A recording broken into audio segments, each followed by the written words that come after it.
Close your eyes and imagine. What if the things in life that cause us the greatest pain, the things that bring us grief, are challenges? Challenges designed to help us grow, to ultimately become what we were always meant to be. We feel like we've been buried, but what if, like a seed, we've been planted? And having been planted, we grow to become a mighty tree. Now, open your eyes. Open your eyes to this way of viewing life. Come with me as we explore your true, infinite, eternal nature. This is Grief to Growth, and I am your host, Brian Smith. Hey everybody, this is Brian Smith back with another episode of Grief to Growth. And today I've got with me Judith Hancox. For those of you who are familiar with Helping Parents Heal, you might know Irene Vuvalides, and this is Irene's sister. I'm going to introduce Judi, and we're going to talk about healing today and how we can get through this crisis that we're going through. We're recording this on April 10th of 2020. We're in the height of the corona pandemic, the coronavirus, so we're going to talk about some things that we can do with that. First, I want to introduce Judi and tell you a little bit about her background. Judi has been a yoga meditation teacher since 1980. She's a clinical social worker and trauma recovery specialist since 1990. And Judi trademarked the Shiome Therapy, which uses holistic methods that synergistically combine ancient wisdom with current science to help accelerate the healing process and spiritual awareness. Judi has also created an energy centering meditation with therapeutic-grade EOs to quickly connect to spirit and balance our energy body. Judi's worked with Dr. Craig Hogan, the founder of the Afterlife Education and Research Institute, to train licensed therapists in repair and reattachment grief therapy. And she our RRGT is what's called. It's helpful for transition trauma, which is the term that's been coined for parents whose children have transitioned. So Judi's worked extensively with Helping Parents Heal, which I mentioned earlier. And if you listen to the program before, you know that I work with them as well. So with that, I want to welcome Judi Hancox. Thank you, Brian. Judi, it's great to have you back. And for anybody that listens to the show, you can go back. I'll put the episode in the show notes. I didn't look up the episode, but Judi's been on before, and we did an excellent episode on healing in general. And today we want to be a little bit more specific and talk about some techniques that you can use. Yes, last time we talked about trauma recovery and going into that with the brain and all, and what happens in trauma. But right now with what's going on, I wanted to create peace in this pandemic and use more of the skills that I learned in yoga and meditation, because it's just essential right now. It's essential. So I kind of created these top 10 tips for body, mind, and spirit that are simple, simple and daily and a ritual. So I wanted to give, I have so many masters that have influenced me and I love, but I have a couple quotes like Albert Einstein, who said, "When the solution is simple, God is answering." I like that. Yeah. And I love that because it really comes down to simplicity, and living on earth is tough. The Buddha said, when on earth, pain is inevitable, but suffering is optional. Mm-hmm. And that's pretty interesting because, we all suffer pain and we all go through our times now. There are a lot of people suffering, and it's a choice of focus, but it's also spiritual understanding who we really are and why we're really here. And if we do these top 10 tips, we don't have to suffer. We really don't have to. We might go through pain, yes, and we might have challenges, and we all have challenges. But if we can stay peaceful, it's our greatest strength. In fact, that's a mantra that Deepak Chopra chose one day when we were meditating with him, that peace is my greatest strength. Because physically, these top 10 tips are for body, mind, which can't be separated. Body, mind is one. Mm-hmm. And spirit, it's all one. And peace makes you strong physically, makes your muscles strong. When you muscle test, if you know anything about applied kinesiology, a type of science from Dr. George Goodheart, he was a chiropractor, and he helped people understand, his students, that your muscles, your body never lies. there's a book, Your Body Doesn't Lie, John Diamond. But your muscles stay strong for the truth, for peace, for uplifting thoughts, positive thoughts, and your muscles automatically weaken in a nanosecond. They automatically weaken with a negative thought or chaos and stress and adrenaline and all that. That weakens our whole system. Mm-hmm. So that's my other quote. Leonardo da Vinci, if I'm reading How to Think Like Leonardo da Vinci, and there's Michael Gelb is his name, and there's another book, Discovering the Spiritual Secrets of Leonardo's 7 Principles. And this I thought was really interesting and apropos for what I'm talking about, because he mm-hmm. said, whoever would see how the soul dwells in the body, let them observe how the body uses its daily habitation. For it is, if it's without order and confused, the body will be kept in disorder and confusion by the soul. See, everything is energy. It comes down to energy. Yeah. And mind becomes matter. Candace Pert is another favorite, Molecules of Emotion. If anyone knows about Candace Pert, Dr. Pert just passed away recently too. She talks about the neuropeptides and how the neurons in the brain and how the neuropeptides go through the body with the cell receptors, and how everything works electromagnetically, and how body-mind is one, how the mind literally, physically is created. The body's created by the mind. That's so significant because we talk about a lot. It seems like trite, you are what you think and all that. But it's truth is that we are a manifestation of our thoughts, intentions, and our energy creates matters in our life. And I think it's a really important point, Judi, because I think most of us think materially first, right? So we think of the body, and then the body creates the mind. The mind is it comes out of the body, it's derivative of the body, and so therefore, when the body dies, the mind dies, of course, and that the body is controlling everything. So this is kind of a really kind of flipping that on its head, where we're saying that it's the mind that actually created the body, and consciousness creates what's all material around us. Exactly. And it's so powerful. We are so powerful. We have no idea because we're not taught. We are born to ignorant people, most of us. A few realized masters, the masters knew. Mm-hmm. Yeah. There's only a handful, and the Bhagavad Gita says, out of all of the world, there are only a handful of people who know the truth. So those who strive to learn the truth benefit and get strong and can withstand this pandemic because...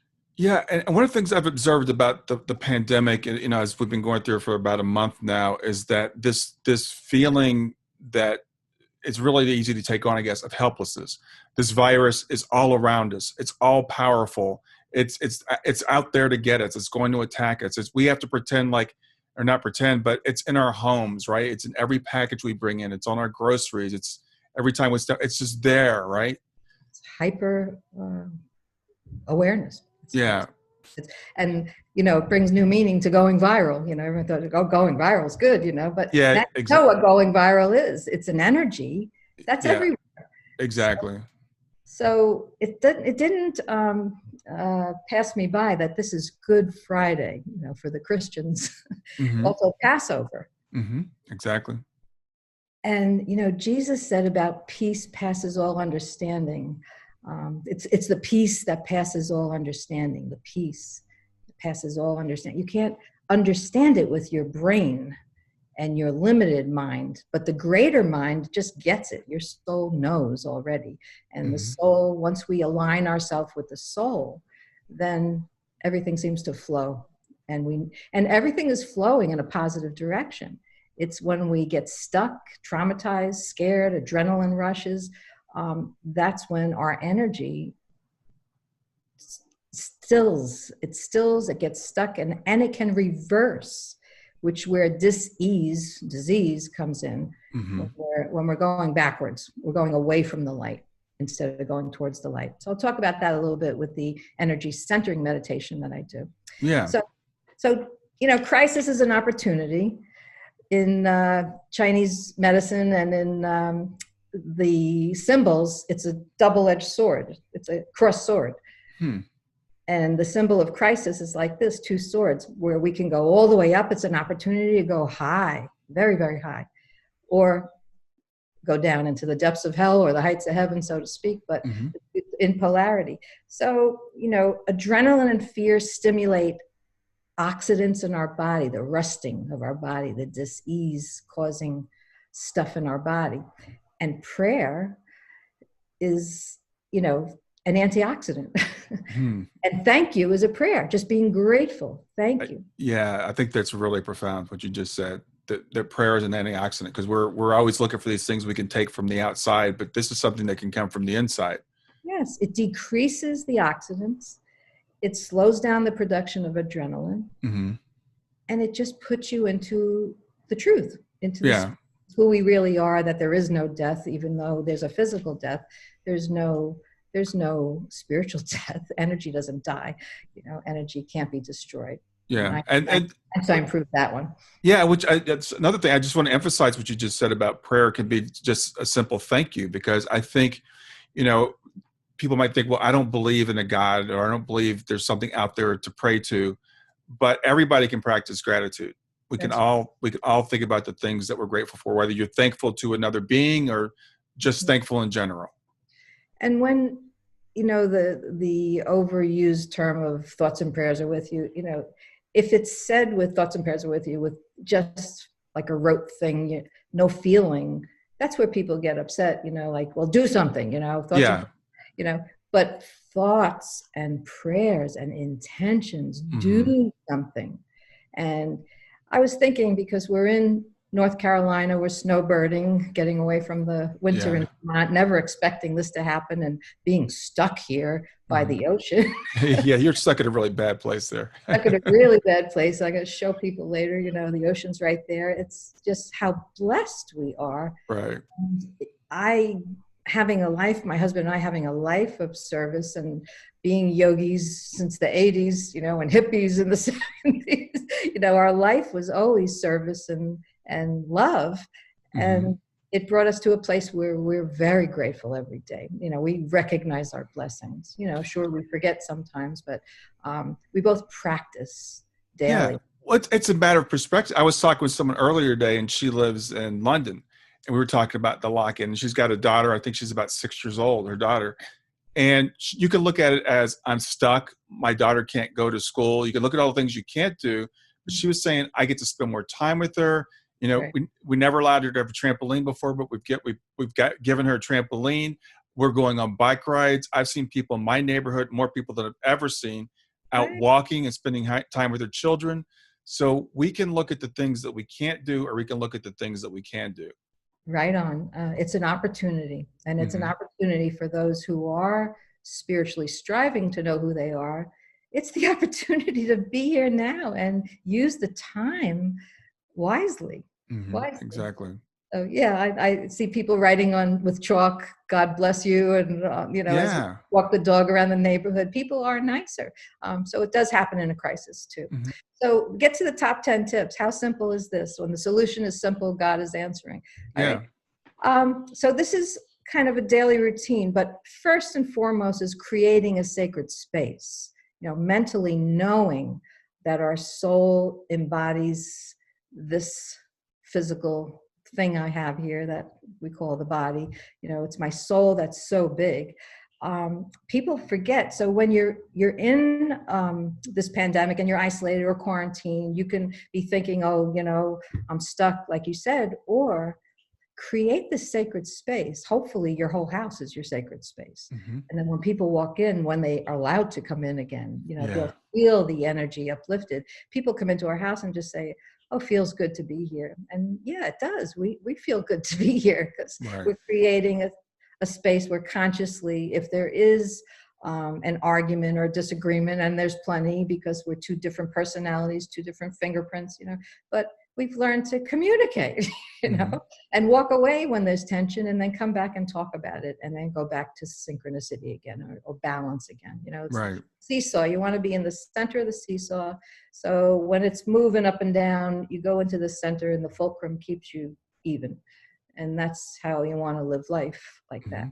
So create that sacred space, whether you have a corner of your apartment, your one room house, even if it's cluttered, and you're a hoarder, you want to have a corner that's not cluttered, has an altar or a little table or a place where you put a crystal, an oil, essential oil. An EO is an essential oil, a high frequency vibration, a picture of something you love, things you love, just things you love, and people you love. And then when you meditate in that space and go to that space, or just walk away from the argument and go to that space, the energy you build up in that space is there. So you walk in, it's like taking a breath of fresh air, just in some sunshine where there was darkness and clouds, you're going into the sunshine. So that's your little sacred space, whether it's a corner of an apartment in the middle of the city, or it's a castle and every room, is gorgeous. Leonardo, actually, he loved the finer things in life. He wore the best clothing he could purchase. He used all his senses. His art showed that difference between the shadow and the light. Right. And he said that most people walk around and they don't listen to what they're hearing. They don't really get the fragrance of what they're smelling. They don't really observe what they're seeing. Yeah. They don't really taste and nurture what they're eating. They don't feel what they're touching. Their senses are dead. Most of us, because we're brought up, don't know who we are and don't know we're a soul experiencing all our senses in this body. He really made it beautiful to think about life like that, too, that your senses are divine, and to use them and be more attentive, be more mindful, be more attentive, be more aware. And I have a friend who did a magazine that I wrote for in the 90s called Conscious Living. And that's what it's all about, conscious living. Yeah. So step one, top tip one, water. All right. Water is the essence of life. 1 and 2 is water and breath, and they can be flipped. But I put water first because when we go to bed at night, we keep a glass of water at our nightstand, both of us, and it's important for everyone to do. And guess why? We dehydrate completely at night. We dehydrate when we exhale, because if you go like this, there's moisture on the mirror, right? I never thought about that. Yeah. So not only sweating and moving around all day and urinating, and all that normal stuff, but just breathing, we let out moisture. So we need to take a sip once every 5-10 minutes. And hydrate. If I drank this whole glass now, I wouldn't hydrate as well as sipping a little bit all day long. Wow, that's a good point. Yeah. And when we're thirsty, drink it up. I put, maybe some orange citrus fresh. This is a red shot, Ninja Red Shot. It's antioxidants. And they have not only high frequency, but when you drink the water and you're hydrating, here's what's so important. Right. And this is from Candace Pert that I learned this, Dr. Pert. Our bone marrow makes our immune system. That's where it starts. And the spleen is like the brain for the immune system and balances all the water in the body, and the white blood cells and the lymph nodes, and it all works. And it needs to be hydrated. So to balance and to find peace, and to the electromagnetic charges that are going on for those neuropeptides in the neurons in our brain. We're 70% to 90% in our brain water. And the water needs to be, it flushes out the toxins, it recharges us. But most important, messages in water. If we know about Dr. Emoto's work, messages in water. Yes. Right. So here's where it goes with our thoughts again. they magnify in the water in our body. Well, for our listeners that don't know, the doctor took some vials and put label, or it set intentions to the water, and it actually changed the structure of the water. Is that correct? He did scientific tests under the microscope, projected into the computer screen that showed contaminated water from the river. When they took a picture of it and saw it under the microscope, it looked like little demons. It really has ugly, dysmorphic shapes with black spots. It was horrible. That same exact water, when they projected love with their hands and then put the word love and the water, a glass of water over the word love, that same water changed its molecular structure into beautiful crystals within a certain amount of time. It took some time, but the water changed with the word and the intention. So think about it. That's the whole basis of what the bleep do we know. If nobody's watched that movie, watch it now, because it talks about the messages in the water of our body and how, those thoughts magnify and amplify our moods. Right. So the negative thoughts, again, that take it to a negative place, or a positive thought that takes it to a positive place, but just peace. If I've always said, since I've learned my energy centering, that even if you're not happy, you can stay peaceful.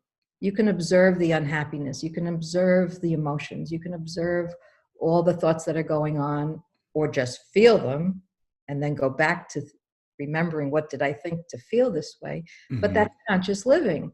That's being aware of our thoughts and aware that we need to hydrate every day. Yeah. And that helps us feel more peaceful. Okay. We just need to flush out the stuff that we don't need, and that keeps us balanced and hydrated. Okay. So then we come to our breath.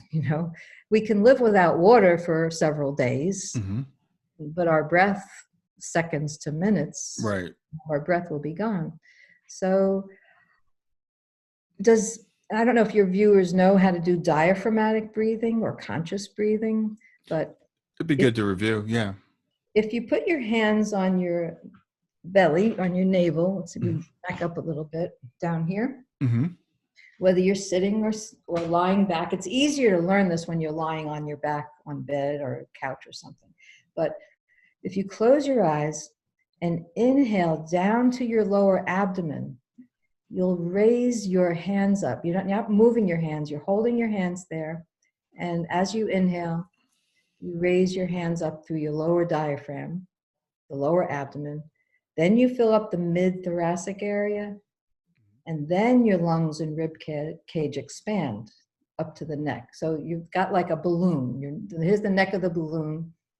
You're breathing into your lower abdomen, filling it up. It feels like awkward at first because we're not used to doing this since we're babies. But as babies, you watch them, they'll breathe like this. Yeah, I've heard it called belly breathing.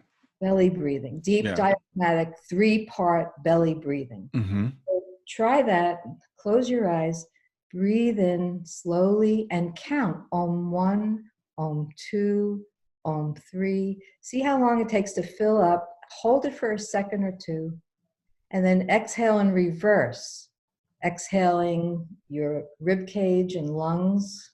Your lungs and rib cage will go down, then the mid-thoracic area, and then the lower abdomen will go in.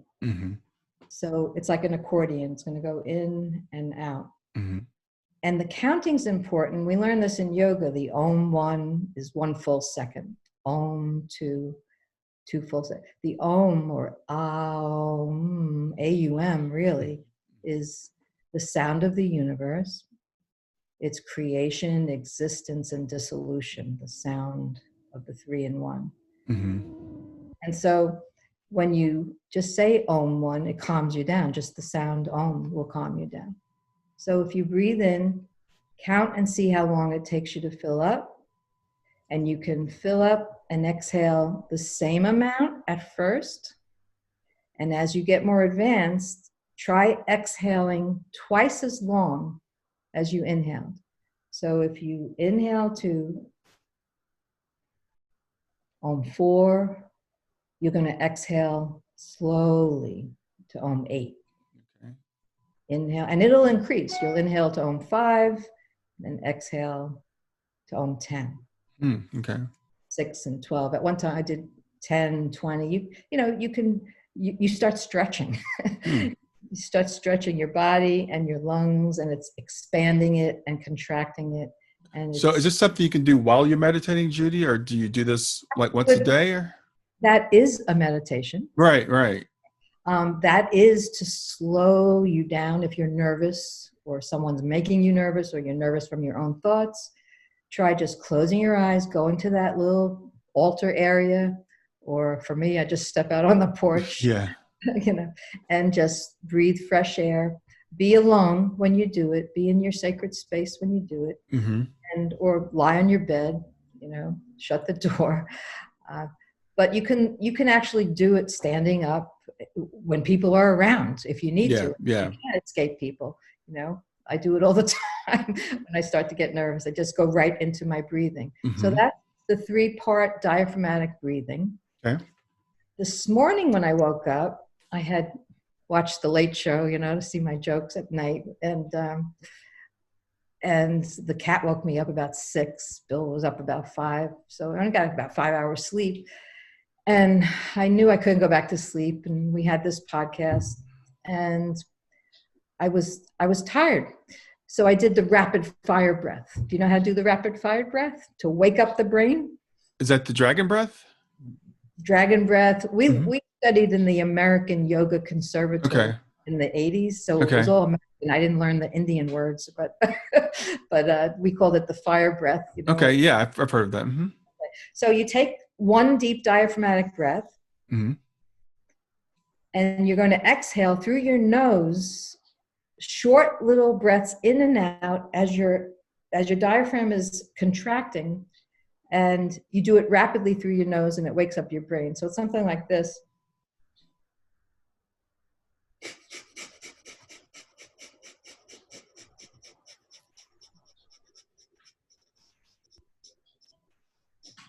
You squeeze all the air out at the end. Yeah. You do 3 of those, 2 or 3 of those, and you're awake. Yeah. Yeah. So that's the rapid fire breath. There's also Nadi Sudhi. If you excuse me 1 second. Sure. Nadi Sudhi is alternate nostril breathing. Oh, now, this is really important because it gives energy to both sides of the brain, and it taps into different areas of the brain. So you take just a nice deep diaphragmatic breath. If you want to do it with me, you'll hold. We learn to hold like this, but you can just hold with 2 fingers if you want. But you take a deep breath, hold one nostril shut, and exhale slowly out of the other nostril. It's a complete exhalation, hold that, and breathe in the other one.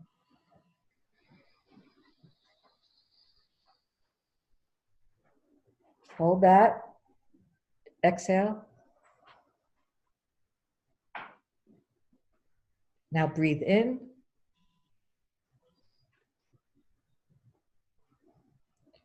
Hold that nostril, exhale.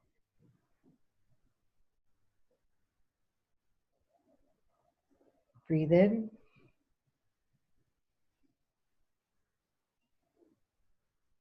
Close it and exhale out the other. We'll do it one more time. Breathing in.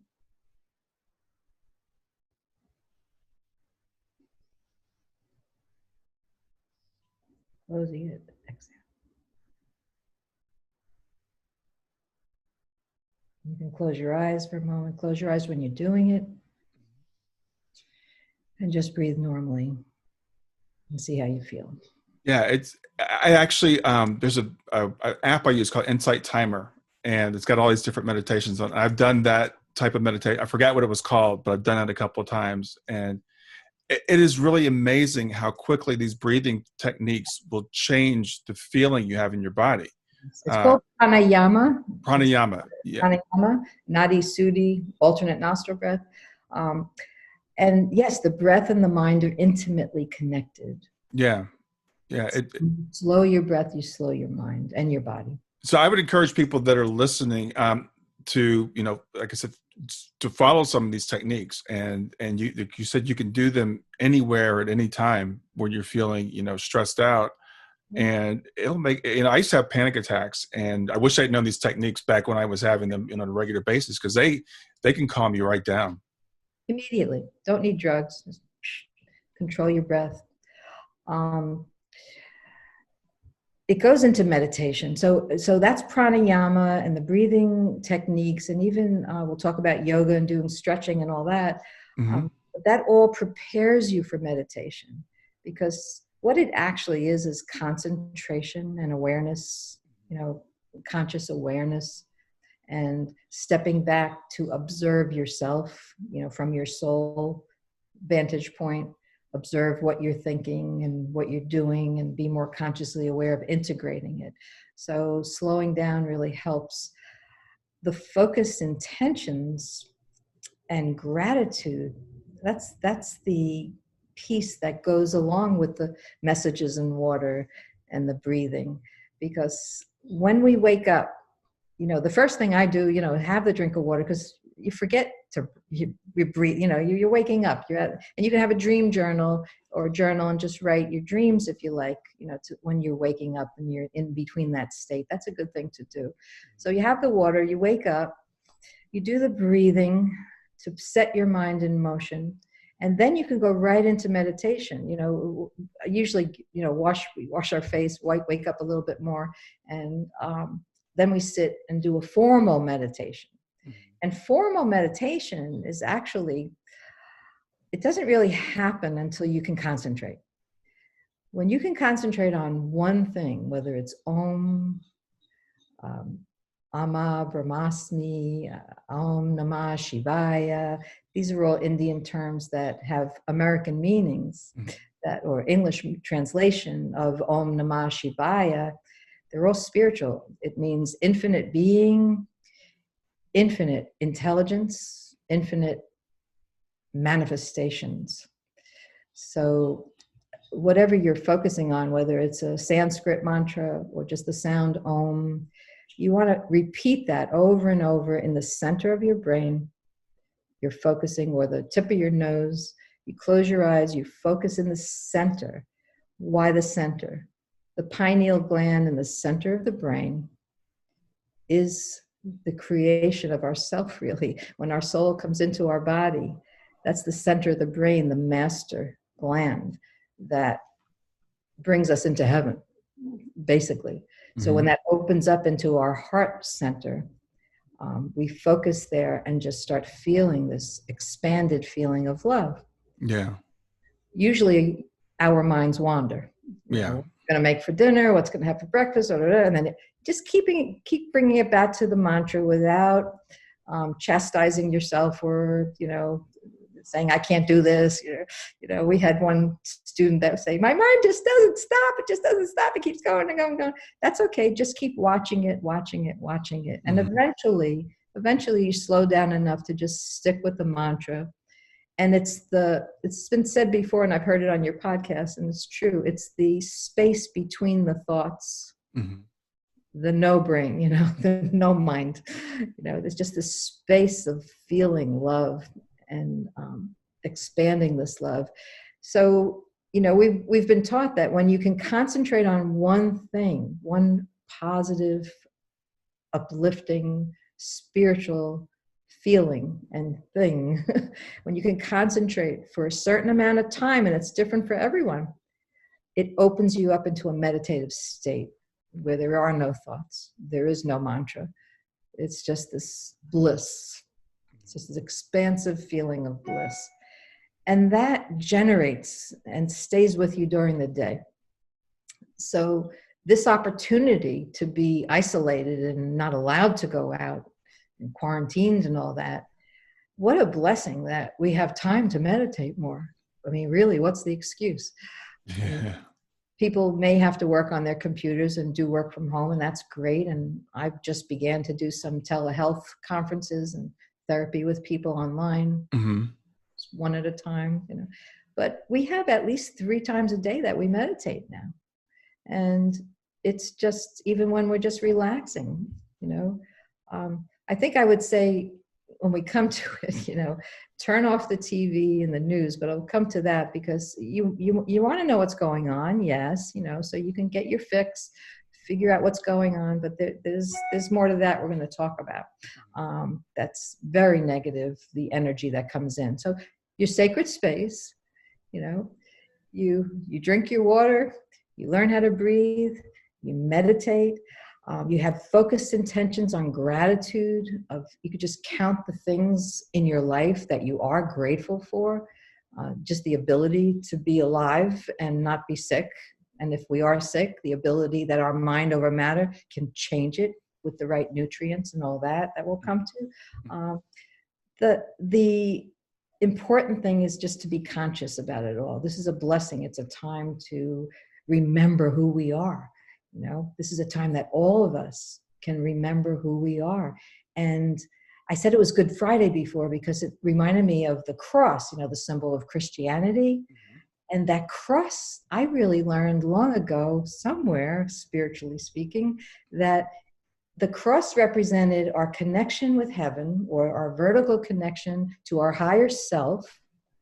And the horizontal was our connection to all of humanity. So what a good time on Good Friday to be saying that this is really about the sacrifice we are all going through to help everyone else, be uplifted and to generate peace. If we can sit in our space and hold the energy of peace, we're doing more for this planet than the doctors, not more, as much as the doctors and the nurses that are doing there. And wouldn't it be nice if they learned this? Yeah, I think what you just said is profound because we're going through this and a lot of us feel helpless. As I was saying earlier, we're told the virus is everywhere and we need to be scared. We need to look out for it. And we want to know, what can we do? And we feel like sitting in our house is not doing anything. But I said this on the podcast a couple of weeks ago. You should feel productive when you're sitting in your house because you're not spreading the virus around. And you can set positive intentions and you can actually grow while you're going through this process. But this is one time when you can save the planet by watching Netflix. You can just sit on your couch and watch Netflix and do something productive. That's another tip, watching comedies and laughing and doing podcasts like this and all the time we have to do it. We're really blessed to do this. So holding the energy, being conscious is profoundly affects the rest of the planet. I remember being taught as a young meditator that, there are some masters in the caves in the Himalayas who are just meditating day and night, holding the energy for the planet. Mm-hmm. And they are just as productive as the people who are running around working. In fact, more than productive of those people because they actually are holding the energy that's helping everybody. Mm-hmm. So if we can share this is profoundly important. Yeah. Important. It's a time that we can help each other this way. So my energy meditation, the ECM or the energy centering meditation, has to do with our huge auric field and what we don't know, we need to know about the energy systems that we have, right? The closest I could explain to it is in acupuncture or acupressure in Chinese medicine 5,000 years ago when it began by psychics who could see the energy running through people's bodies and documented it and charted it on a map and made points on it. That's where all it came from. Did you know that? I did not know that, yeah. So it's energy that people could see with their third eye, that pineal gland that was open and could see into the realms of the layers of our energy. So we have a physical body, we have an ethereal layer above it where the energy is transmitted in and out. The next layer is the emotional layer. Our emotional body is out beyond that. The mental body is out beyond that. And the astral body is beyond that, where the dream state is. Mm-hmm. Then we get into the higher realms. I have a little picture of it. Can you see that? Yes. Mm-hmm. Right. So we have the etheric template, the celestial, and the causal. There are 8 layers of our energy body, as well as 7, and the 8th is the causal or the highest plane of connecting with God. When it's all one. we have 8 chakras. Can you see that? Yes. Yeah. So from the base chakra to the crown chakra and our higher self, there's 8 centers in the body. Mm-hmm. So there's 8 centers in the body, there's 8 centers around the body. Then we have 12 meridians, 2 vessels and 10 meridians. Okay. That go through every organ of the body to keep it alive. Like the lung meridian goes through our lung, the large intestine, the sex and circulation, the thyroid, the heart, the small intestine. All these energy centers, the governing vessel and the conception vessel, they're moving constantly. And this auric field around us has, what I learned from my acupuncturist, extraordinary meridians. So we have this grid, literally, Okay. grid of energy. And it's all circulating and moving and keeping the body alive. The mind, the greater mind, has created this body, and we've come to this planet, and we are here to walk the earth and remember who we are. Yeah. And when you say mind, that's mind with a capital M. Capital, right? the greater mind, Right. And the causal, right? The cause of it all. Mm-hmm. So it's interesting that this, etheric template before the astral plane is where the exchange is from the higher realms to the physical realms. Mm-hmm. But the main point is, as a system, in and out, we're connected with everyone and everything. Yeah. So your mood in your state in the Midwest can be affecting my mood here. Just we're only a thought away. Yeah. So it's important, and I developed the energy centering meditation because I learned in energy psychology. Did you know there is an energy psychology? Yes. And that's the tapping techniques. Mm-hmm. And I learned an advanced evolving thought field therapy, it's called, which muscle tests for where the disturbance is in your body. Mm-hmm. So instead of guessing, oh, you're moody today, or you're sad today, or you're depressed today, and what should I do for you? Let's talk about it. Talking about it helps to some degree, but when the energy's stuck, you can actually touch a pressure point on the body and move it seconds. Yeah. Within seconds. Yeah. So tapping works for that. Bilateral brain stimulation, eye movement, back and forth, processing thoughts, like in REM sleep, when we dream, our eyes are moving back and forth. Well, EMDR is consciously doing that. I'm just talking about that because of movement and how everything moves, and to get messages, it has to move. I want to interrupt you for a second, Judi, because I think your talking is always so fascinating, because you, as you said in your Shiome Therapy, you combine these ancient things with very modern things. And you just went from acupuncture to EMDR. Right. And we are learning and building our body of knowledge. And what I love so much about talking to you and the Shiome method is that it takes those things, those ancient traditional techniques, and combines them with the things that we're learning about, from all of our electronics and the things we have now, right, into a very healing system that can take advantage of both worlds. Right. So I'll go back to the physical next, but before I get off the energy, and I want to share that whole energy centering meditation with you, mm-hmm. because I learned from energy psychology that there's really 6 pressure points that we use for the emotional body that help balance us within seconds. Yeah. I want to get to that. Yeah. So my husband does Reiki, and we listened to David Router the other day, who does the elevator technique, going down and grounding with it. It's all to balance our energy system. Mm-hmm. So whatever works, I like to get as much information, then make my own from it. Like a synergistic.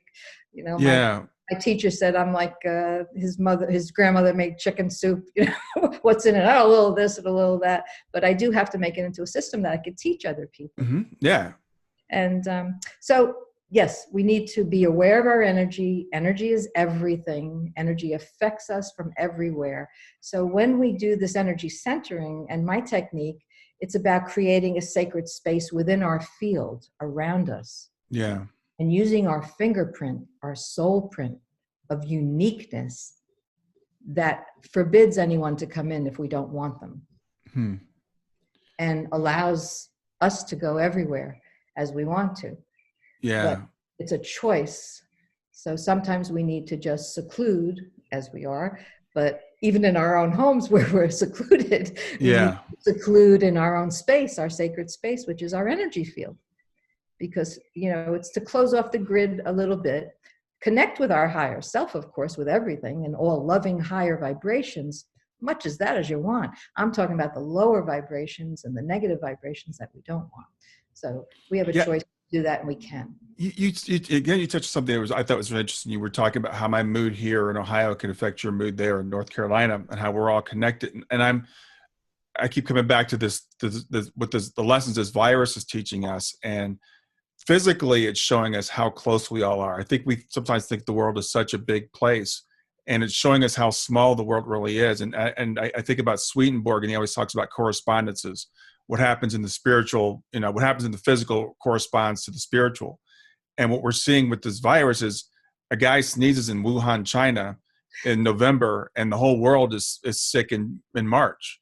Right. And it's showing us that we all are connected. And we're talking. If I can just add to that or make an adjustment to that, we're not all sick. We're not all sick. No, right. A great amount of people, thousands and thousands, hundreds of thousands of people who are ill. Not everyone is dying. Right. Yeah. Compromised immune systems, are the most at risk, which we know. Yeah. So what we're teaching here is to get our immune system from the bones, from the core of our bone marrow to the edge of our auric field strong. Yes, absolutely. There's germs all over, and there's viruses all over. Yeah, absolutely. I didn't mean to say that to imply that everyone is sick. I'm just saying we're all aware, and we're all on lockdown because we all are connected in a way.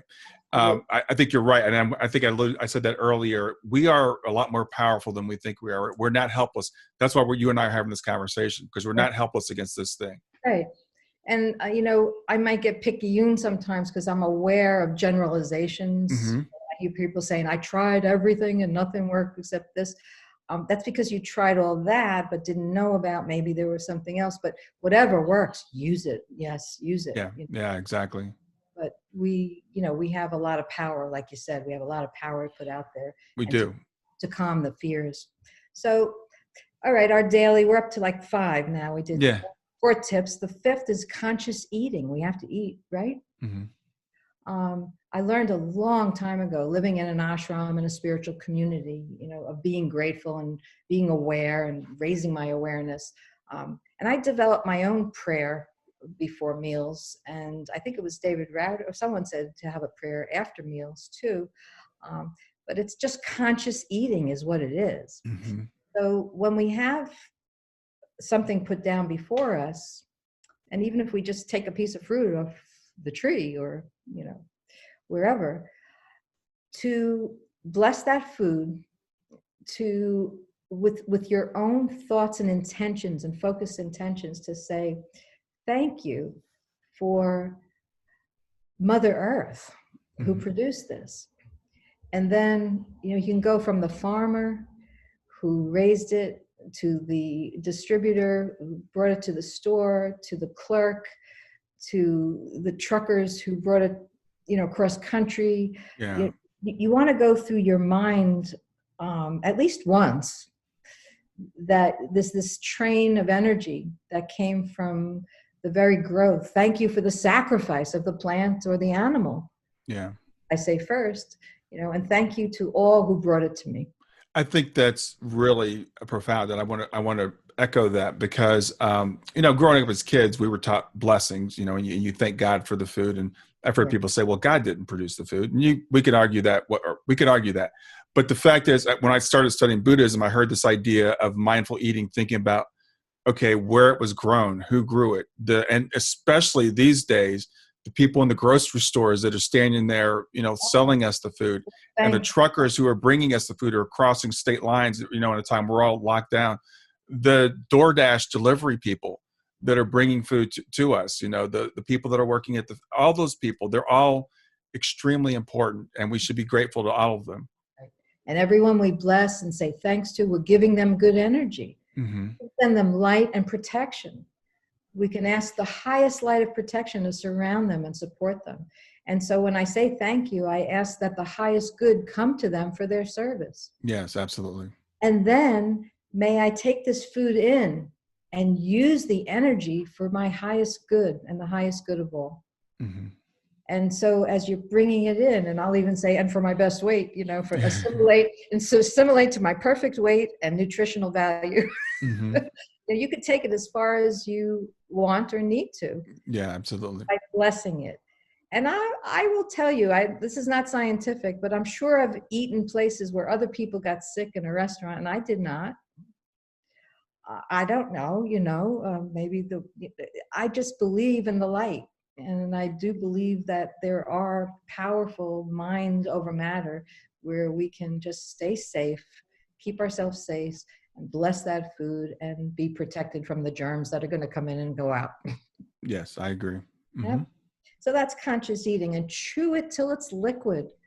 Doesn't matter if it's 100 chews but at least consciously chew it and let it become the water that can assimilate better in the body.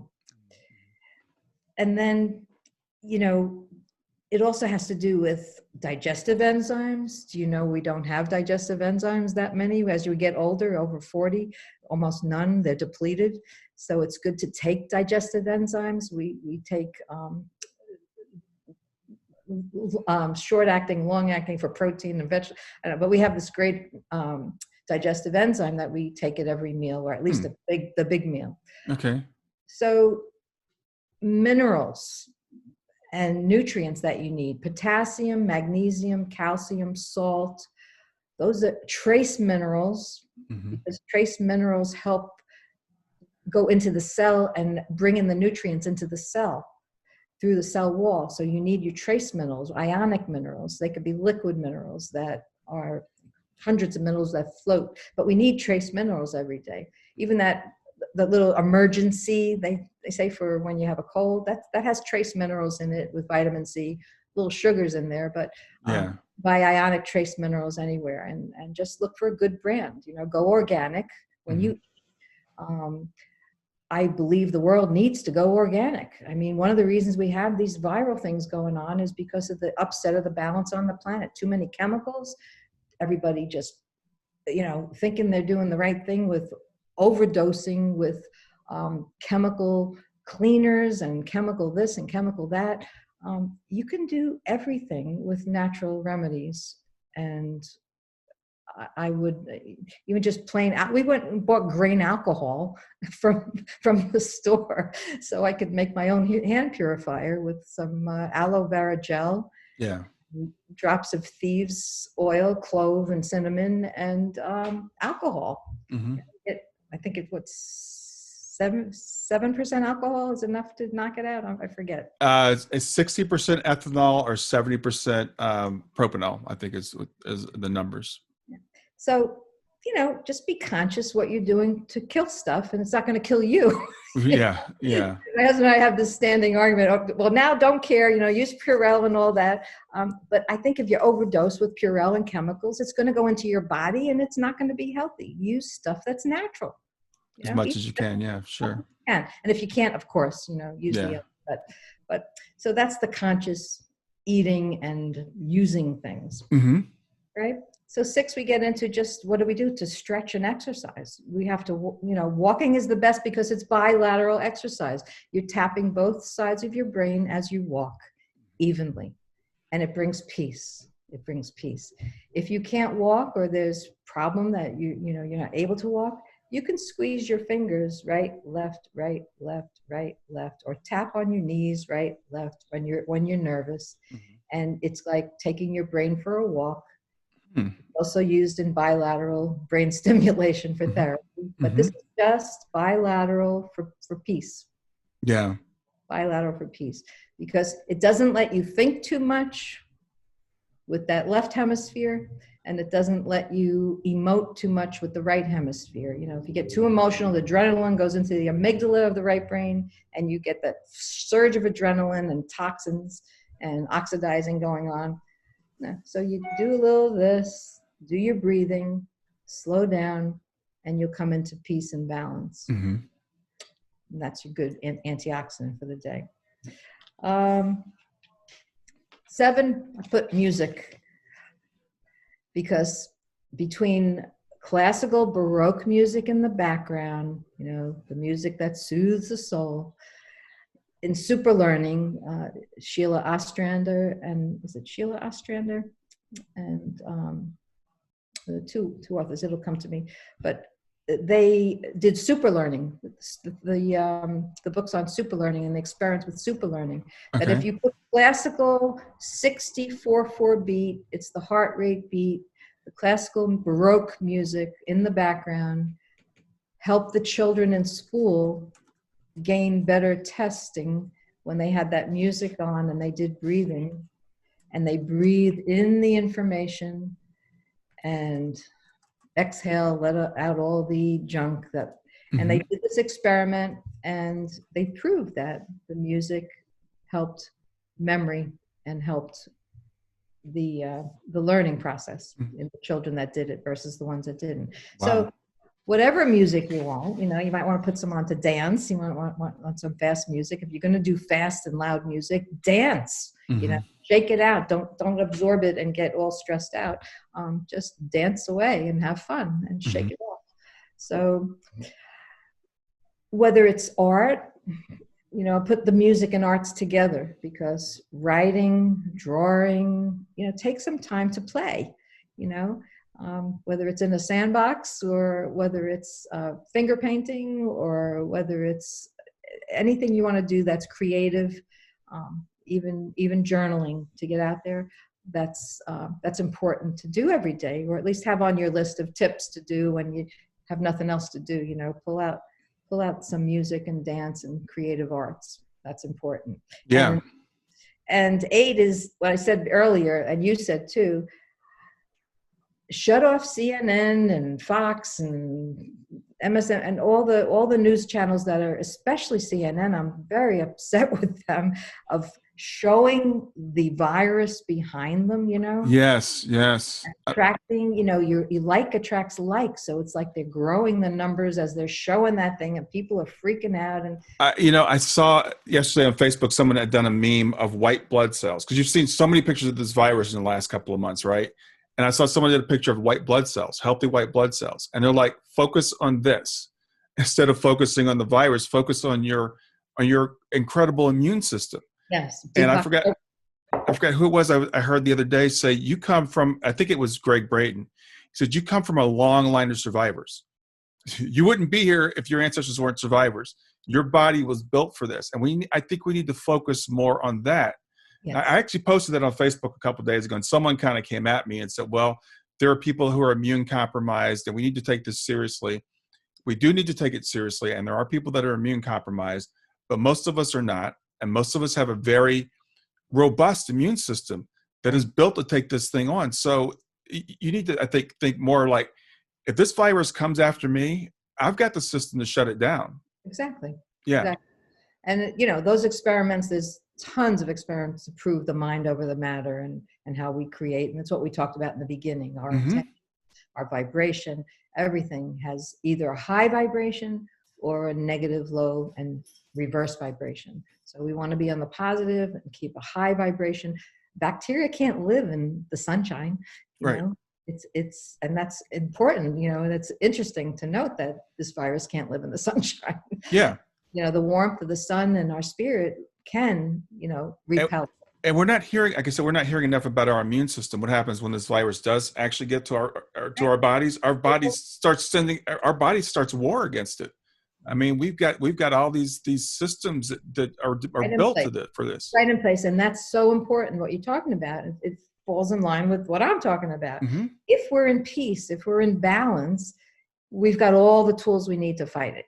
Yeah. It's when we're out of balance. Why do people have compromised immune systems? They're out of balance somewhere. There's a ease that came usually over a long period of time. It doesn't just come on, although it seems like it. It's that after a while, all these compromising chemicals and things that happen in life and stress and thoughts create this bombardment of stress that something falls. Yeah. You just can't take it. It's like chop, chop, chop the nervous system. I talk about the 2 T's. Yeah, there's the big trauma, like I suffered a couple of years ago, big fall, big cut. Right. That's a big T. But there's the little T's, every day, daily stress, every day, people arguing, every day, fighting, blah, blah, blah. All of a sudden, a little kid's nervous system just falls. Yeah. And then another part of us gets up and says, well, I can take it. And then it happens again, chop, chop, chop, chop, fall. We just can't take it. Yeah. And for children, all that I'm teaching here is important to teach our children by modeling it. Mm-hmm. Everything I'm saying helps your immune system. Everything I'm saying Exactly. helps keep us strong and healthy and peaceful. And peace is the strongest. And this all creates peace in our life.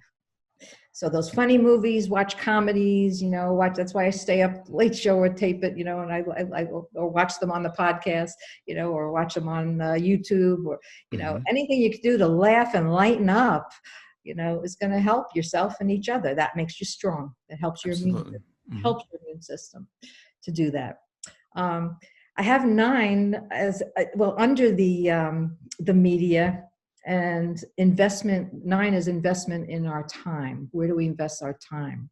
So when you're doing all of the other, you'll notice I'm not on Facebook a lot. I used to say I was Facebook phobic, but I'm not phobic. It's just, I had to get into a rhythm and a ritual, like Leonardo said, you be in a ritual. So at night, maybe I'll do social media, check out Facebook, or maybe in the morning, after meditation, check out whose birthday it is, and send them a well wish. So the Facebook, FaceTime, phone time, writing time, actually writing letters, and mailing them, or a card, or an email. Those connection times, those social connections are so important. We're not isolated. We have to physically distance. I like that better, saying we're physically distancing, because socially we're actually connecting more through the social. Well, that's a really good point too. I'm actually busier than ever the last couple of weeks. I'm on Zoom all day long, because we are able to, and when I give them my gratitude, one of the things I'm grateful for is the fact that I can reach out to people. Literally, I was talking to someone in London this morning. I'm talking to you in North Carolina right now. So we can do this. We've got that. We've got this opportunity to really reach out to each other. So while we have to be physically apart, we can still be energetically together, which is just as good. I mean, really. We really are only a thought away. Yeah. I learned a long time ago the closest distance between 2 points. When they say, what's the closest distance? A straight line. No, it's a thought. The closest distance between 2 points is a thought. And so we connect just by thinking of someone, their energy is there. Mm-hmm. So that's important. And so spend the time to share the love and share those connections with each other. That's helps your immune system. Yeah. It helps you. And the last is rinse and repeat.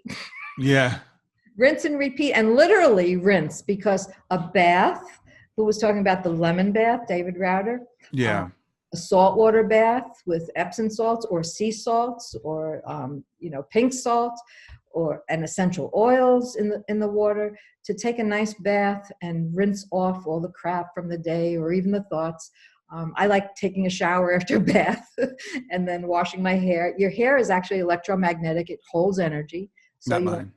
Yeah, well, if you have hair, even the little root, even the little tiny stuff. Yeah. But it does collect. You have your beard, so the mustache that has energy. So you do collect energy on your hair, on your body. Mm-hmm. So it's good to wash it off, as well as for cleanliness. It's for energetic reasons. You want to wash off that energy and shake it off, wash it off, and rinse and repeat. And when you go to sleep at night, meditate before you go to sleep. If you can't meditate, just breathe. Lay there and do diaphragmatic breathing till you fall asleep. Yeah. For people who say they can't sleep, well, you might have to get up and do something, maybe write, get it off your mind, whatever's on your mind, write it down, get it off. That's a transmutation of energy. Yeah. So once you do that, you want to go to sleep in a happy mode, a peaceful mode, read spiritual books, read things that are uplifting. Just, it's all about the energy. Yeah. Love is all that's real. And one thing I want to say to people, because this might sound like a lot and it might sound overwhelming, but it's, it's really a practice, and take what works for you. And I think you touched on this earlier. We can each customize our own regimen, what we decide we want to do every day. And for me, it's become a practice, and I make it a habit. A lot of the things you talked about, I do. I mean, I do my gratitude practice before I get out of bed in the morning. So I have a practice where I say 3 things I'm grateful for when I get up. Yeah. I do a 7-mile walk. And during my walk, I'll listen to podcasts, or I'll listen to uplifting music, or I'll just walk and do like a walking meditation. Right. So for everybody, customize what works for you, and make it a part of your everyday routine. This is a good time to get started, but a better time to get started would have been a year ago. And I'm really grateful. For me, I started about 5 years ago doing these things. So when you do get to these stressful times, for me, I feel like I've got a pretty well built up to deal with it. But it's a really great time to get started too. You don't want to be overwhelmed, like you said. These are tips, and I'm going to write them up and put them on my site, and just have, top 10 tips. Yeah, I think they're great. Drink water and eat consciously. These are things you can do. It's just, like you said, if you haven't practiced, it's a spiritual practice. Yeah. So once you start practicing, building up that muscle, that spiritual muscle, it stays with you. And I'm really grateful that we've had years of this practice.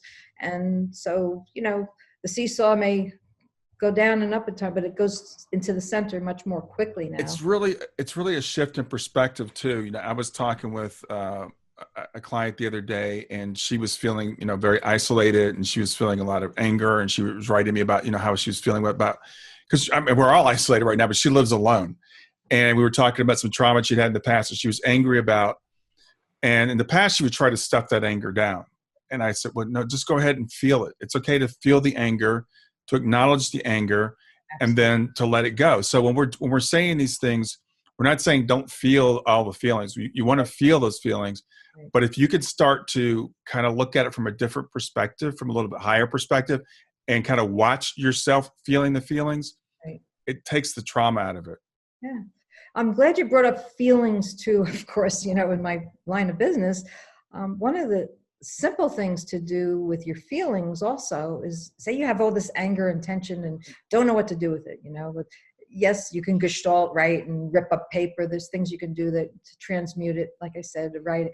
But if you take a piece of clay, modeling clay, not Play-Doh, that gets hard, but a modeling clay that always, you can leave it for weeks and then pick it up. It'll be hard when you get it. If you're angry, you take that thought, let it go through your hands and into the clay, you put the clay in two, and just keep squeezing it and feeling the energy, the anger go into the clay. Mother Earth will take it. She takes a lot. And all of a sudden, not all of a sudden, but after a while, this process of getting it into the clay starts to get hot and soft. You start to feel more relieved and nicer, and softer and more peaceful. Yeah. Then take that hot clay. You don't want to just leave it like banging a pillow. You just want to leave it because that energy is there. Take that clay and change it into something beautiful, whether it's a flower or a boat or a little piece of artwork, a sculpture. Take that clay, make something nice out of it, transmute it, put it there, on your little mantle or your altar until the next time. Yeah. Yeah. And then grab it again and, do it again. That's a great way to release emotion. That is. I hadn't heard that before. I love that, transmuting it, because I've always said, get it out. So for me, I would go out in the yard and do yard work or something. But yeah, that's even better to take it and transmute it into something else. So speaking of transmuting, I wanted, if I can have time, to share the energy centering meditation. Do we have time? Yeah, let's do that. Yeah, sure. Okay. And I need to explain what we're doing. Yes. Right? Because when I get tense like that now, I don't really need to go to the clay anymore, did my anger work. Yeah. But what I do is the 6 points, and I made it 7 points, so we call it 7 steps to heaven. But the first point is the mental body point, which is on your chest. If you take your right hand and place it like you're pledging allegiance, I actually made up a different pledge of allegiance that I'm going to share with you. It's pretty cool. But you rub up to your left shoulder. I'm your mirror image now, but so, you want to go to the right, clockwise, up to your left shoulder and down. Within 20 seconds. See, when you're angry and upset and emotional, your mental body is like this and stuck and sometimes reverses. If you stay in an angry state or a depressed state for a long time, your mental body, this energy around you, starts reversing, going backwards. And then you're in a funk, you can't get out of it. This little point changes it in 20 seconds. It brings the mental body, it's pumping your bloodstream and your lymph nodes and your circulation system and your lymph system. It's starting to move it physically, which then moves it emotionally and mentally. So 20 seconds, boom, you're done. Yeah. So that's the first point. The second point has to do with your brain. And they're right next to each other, so it's easy to do. And usually in 40 seconds, 20 seconds, I'm feeling better. I don't need to do all 6. Or you can just think it through eventually. Your thoughts will change the energy. But in the beginning, because you aren't used to it, physically, you want to tap into it. So the mental body first, then the brain. There's kidney points under the collarbone. If you take your fingers, feel your collarbone, go down about an inch, you'll feel 2 little impressions. Oh, yeah. Those are called kidney points. They help the kidneys function, the water, the fluid, but it accesses the brain and takes you into the center brain. So within 20 seconds, you can go from peace to calm. From chaos to calm, right? So we use that. That's the second point. The third point is the base chakra, which is, and I'll show you when we go out by the ocean, But it's correcting the base chakra, which is your root chakra, and the crown chakra. It's the 2 ends of the spectrum of our energy body, below us and above us. It's balancing that. That's what the third point does. And it's for support and balance. So the fourth point is the small intestine meridian, which is on the side of the hands. Now there's meridians all over the body. There's pressure points all over. We're just picking these and they work beautifully. So the small intestine meridian holds on to small thoughts that don't go away, those thoughts that keep repeating and repeating and repeating. It's energetically like the small intestine of our body, the organ, this the small intestine. The small intestine is supposed to digest, right, and assimilate food into nutrition. Well, the small intestine meridian is supposed to digest thoughts and let it move. And so when it gets stuck, this pressure point opens it up and helps it release within 20 seconds. And the fifth point is under the nose, the governing vessel. It helps the present. That's about be here now. Okay. If we're worried about the future and regretting the past, and our mind is going from past to future, we're not here now. Well, the governing vessel, this treatment point, helps us steady that governing vessel that governs the here and the now to stay here now. And the last is the conception vessel that moves up the body. Conception meaning the concept of ourself, the conceiving of who we really are, and feeling worthy or not.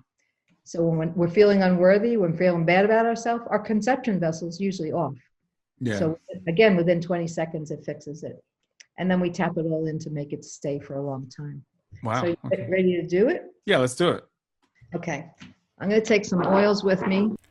That's it for another episode of Grief to Growth. I sure hope you got something out of it.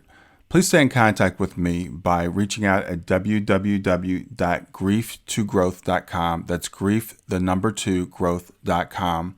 Or you can text the word growth to 31996. That's simply text growth, GROWTH, to 31996. Since you're watching this on YouTube, please make sure you're subscribed. So hit the subscribe button and then hit the little bell here, and it'll notify you when I have new content. Always, please share the information if you enjoy it. That helps me to get more views and to get the message out to more people. Thanks a lot and have a wonderful day.